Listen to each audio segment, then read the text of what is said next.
What's going on, SixPackAbs.com? It's Thomas DeLauer, and today I want to sit you down because I want to talk about something pretty serious, something that a lot of people approach me about, and something that I think needs to be addressed. And that is the fact that you need to stop freaking out about fasting. I'm going to explain a couple of things. I'm going to explain a different way that you can start looking at your calories that's going to stop impacting you negatively, but then I'm also going to help solve a myth that's out there about fasting. And if you stick with me through the end of this video, I'm going to explain in detail how you can mentally recharge yourself to get the most out of your fast, but also, even if you're not fasting, how you can start having a different outlook on what you eat and what you don't eat to the point in which it will radically transform your body. So the first thing I want to talk about is looking at your daily calorie intake in a different way. You see, a lot of times we look at our calories consumed day in and day out. We think we need to be consuming 2,000 calories or we need to be consuming 3,000 calories per day.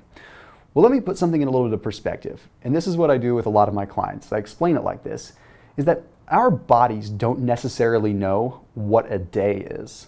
Our bodies don't necessarily know what any particular frame of time is. They don't know what a week is. They don't know what 2 days is. They don't know anything like that. All our bodies know is the natural circadian rhythm and where our hormones land. So why do we absolutely put the whole 24-hour thing on a pedestal? Why do we say we need to consume X amount of calories in one day? Why don't we look at it in a different way? Rather than looking at it from the angle of we need to consume 2,000 calories every day, why don't we look at it from the angle of 14,000 calories every week? You see, at the end of the day, calories in versus calories out really does end up prevailing. At the end of the day, you're going to lose more weight if you consume less calories than you expend. So if we're constantly freaking out about consuming the perfect amount of calories every single day, we're really completely erasing the fact that over the course of the week is what matters. I call it looking at your diet in a different scale, because when it really comes down to it, all that matters is that you're in a deficit at the end of the week. Now, there's actually a study that was very, very recent, and NBC even did a piece on it, and they found that people that looked at their diets and looked at their calories consumed on a weekly basis versus a daily basis had over a 70% success rate with their diets. That means by looking at your calories over the course of a week, you will not only stop messing with your mind, but you'll probably have better success as well. Now, where does this come into play with fasting? Where does this all make sense? Well, it has to do simply with the fact that when you're fasting, you are going to be consuming less calories in one given day. So let's say, for instance, you consume 3,000 calories on Monday, and then you consume 1,000 calories on Tuesday because you were fasting. And then you go back to consuming a normal 2,000 calories on Wednesday. Then you start looking at the end of the week, you're still at the same exact number that you would normally be at. You're just there via a different direction because you had lower calories one day than you did another.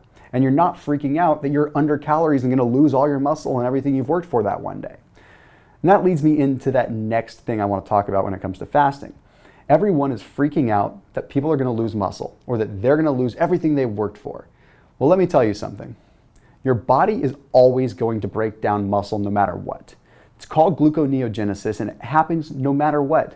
Your body needs sugars, and it's gonna find them whether it's from carbohydrates, whether it's from proteins, whether it's from your tendons, whether it's from your ligaments, whether it's from your muscles, or even from your organs. It's going to break down your tissue.